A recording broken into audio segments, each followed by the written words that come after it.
تو کم اکابرین کی اولاد ہو. جن کا حال یہ تھا امام الانبیاء کے غلاموں، جن کا حال یہ تھا.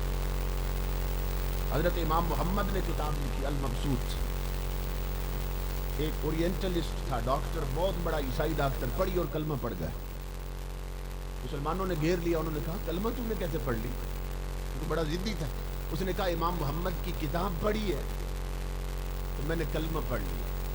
امام محمد کہا تو کیا دیکھا، کیا خیال آیا؟ کہنے لگا مجھے ایک خیال آیا اور میں نے کلمہ پڑھ لیا. وہ کتاب پڑھی امام محمد. میں نے سوچا ھذا کتاب محمدکم الاصغر فکیف کتاب محمدکم الاکبر، کہ جب مسلمانوں کے چھوٹے محمد کا علم یہ ہے تو بڑے محمد کا علم کتنا ہوگا. صرف تمہارے بڑوں کی کتابیں پڑھ کے کافر دہلیز مصطفیٰ پہ جھک جاتے تھے، اور آج وہ کتابیں انہیں زنگ لگ رہا ہے، ان پر گرد اڑ رہی ہے. آج وہ الماریوں میں بند ہیں، لائبریریوں میں بند. ہمارے ہاتھ میں رومانٹک ناول آ گئے، فلمی میگزین آ گئے، ہمارے گھروں میں چار دیواری میں گانے گونجنے لگے. ہماری آئیڈینٹی چھینی جا رہی ہے، ہمارا تشخص چھینا جا رہا ہے، ملک کی سالمیت خطرے میں ہے. اس لیے امام الانبیاء کے غلاموں، شہنشاہ ولایت کے در پہ آنے والوں، یہ پیغام لے کے جاؤ، تن سے من تک مصطفیٰ کی غلامی میں آؤ، اور ہر وہ رشتہ کاٹ دو جو تمہیں گنبد خضرا سے دور لے جائے. اور اس پر مثال دے رہا ہوں. یہ حضرت بابا فرید تھے نا، کوٹ مٹھن والی سرکار، ان کا ایک مرید تھا کوٹ نجیب اللہ کا. راول پنڈی سے ہزارہ کی طرف جائیں تو راستے میں آتا ہے کوٹ نجیب اللہ کا. کیا کرتا تھا، غریب آدمی تھا، اپنے شیخ سے اتنی محبت تھی کہ ہر سال تحفے کے طور پر، اس وقت وہاں کی لنگیاں بہت مشہور تھی، ایک لنگی لے جاتا. اپنی پھٹی ہوتی، پیر کے لیے نہیں لے جاتی. محبت ایسی ہوتی. امام الانبیاء کے غلاموں، ایک سال بڑی کوشش کی، غربت نے ایسے پنجے گاڑے گھر میں کہ ایک لنگی بھی نہ بن سکی پورے سال میں. اب سوچ رہا ہے ہر سال لنگی لے جاتا تھا، اس دفعہ نہیں بن سکی، اب کیسے جاؤں، شرمندگی آ رہی، کیسے آنکھیں ملاؤں گا، خالی ہاتھ جاتے ہوئے شرم آ رہی. اس سال نہیں گیا، وہ نہیں گیا. اگلے سال کا انتظار کرنے لگا، پھر اور زیادہ مزدوری کی، جوڑتا رہا. پھر اس نے نہ 2 لنگیاں خرید لی اگلے سال، ایک پچھلے سال کی قضا کے طور پہ، ایک اس سال کی. کہنے لگا اب تو شرم نہیں آئے گی نا، اب تو قضا پوری کر دی، اب لے کر جب وہاں پہنچا، پیش کر دی لنگیاں. پیر صاحب نہ دیکھ کے رو پڑے اس کی طرف، لنگیاں رکھ دی سامنے. اب دعا کرو تعلق دونوں طرف سے بن جائے. یعنی صرف یہی نہیں تڑپا سال بھر کے نہیں جا سکا، پیر بھی تڑپا اس کے لیے. یہ تعلق بڑے عجیب ہوتے ہیں. حضرت نظام الدین دہلوی خطاب کر رہے تھے نا، تو مرید بیٹھے تھے سارے، دھوپ آ گئی، دیکھا مریدوں میں، خطاب بند کر دی. فرمانے لگے مریدوں، او میرے بیٹو چھاؤں میں آ جاؤ، اللہ کی عزت کی قسم، دھوپ میں تم کھڑے ہو اور جل نظام الدین رہا ہے، چھاؤں میں آ جا. تعلق دونوں طرف ایسا ہونا چاہیے.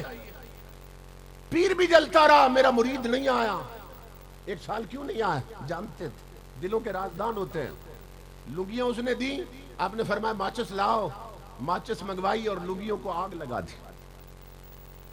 وہ غریب رو پڑا، کہنے لگا حضرت میں نے بڑی محنت کر کے، مزدوری کر کے یہ 2 لنگیاں جوڑی تھی، کیا غریب کے یہ تحفہ پسند نہیں آیا کہ لنگیوں کو آگ لگا دی؟ فرمایا میرے بیٹا بات یہ نہیں ہے، آگ کیوں لگائی؟ تو جو جملہ کہا وہ سننا. حضرت بابا فرید رو پڑے کوٹ مٹھن والے. فرمایا بیٹا بات یہ ہے، او اون چیز کو بھالا جڑی یار کو جدا کری، اس چیز کو آگ لگاؤ جو یار سے جدا کرے. ان لنگیوں کے لیے میرا یار مجھے ملنے نہیں آیا، اون چیز کو بھالا جڑی یار کو جدا کری.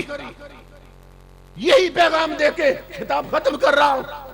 اس گندے معاشرے نے تمہیں یار سے جدا کر رکھا ہے، ان فلموں نے، اس بے حیائی کے ماحول نے، ان حرام خور لیڈروں نے، ان بے غیرت جرنیلوں نے تمہیں جدا کر دیا گنبد خضرا کے مکی سے.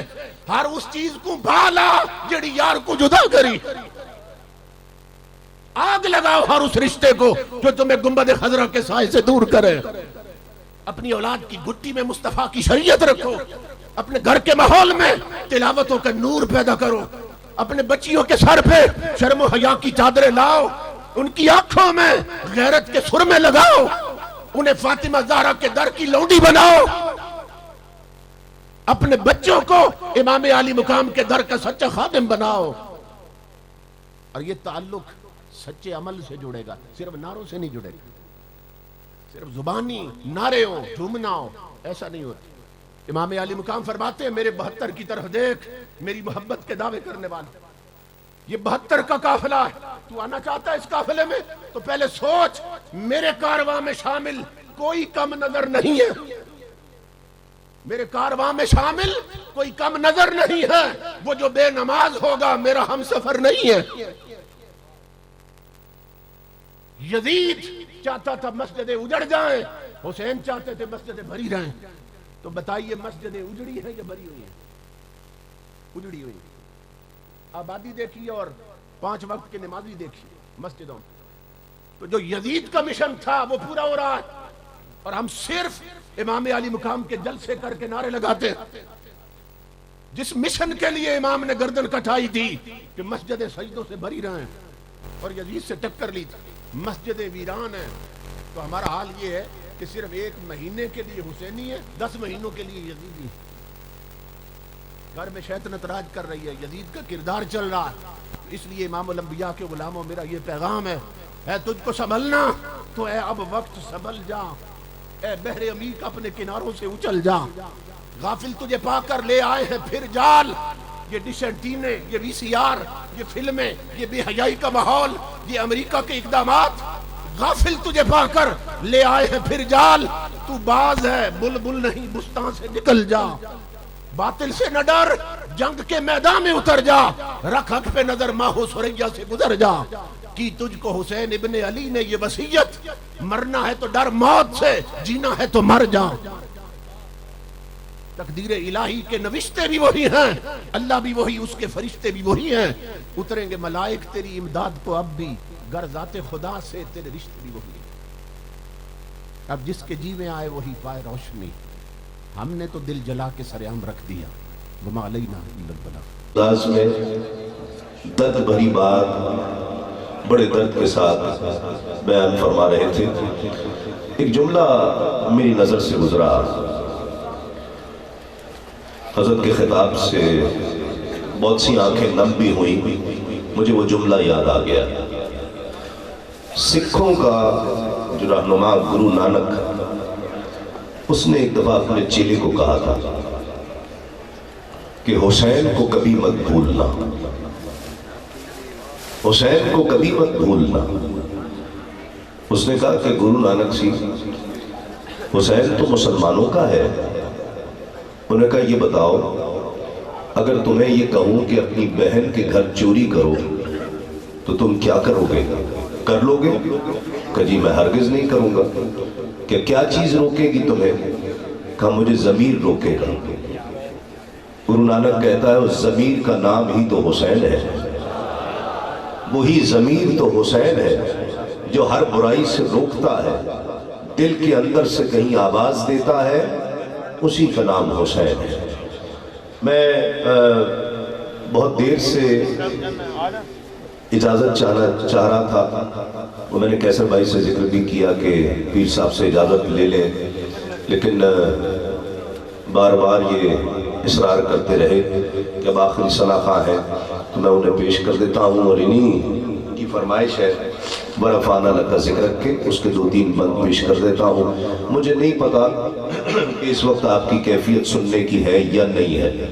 بہرحال جس صلاح کو میں پیش کر رہا ہوں وہ بہت زندگی سے پڑھتا ہے, بہت زندگی بڑے خلوص بڑی محبت سے پڑھتا ہے, اور پوری دنیا میں آقا علیہ السلام کی صلاح اور توصیف اس کا حوالہ اور پہچان ہے. نعرہ تکبیر. ابھی تو مغز ہے محفل کا, یہ محفل اپنے عروج کی طرف گامزن ہے.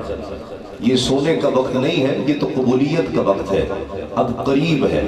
تو محبت کے ساتھ مل کر پڑھیے گا. تیرا بس بیاں ہو کس سے, تیری کون کرے گا بڑائی, اور پھر جس نے بڑائی کی ورفعنا لک ذکرک، یہ 3-4 بند پیش کرتے ہیں، مل کر پڑھیے گا.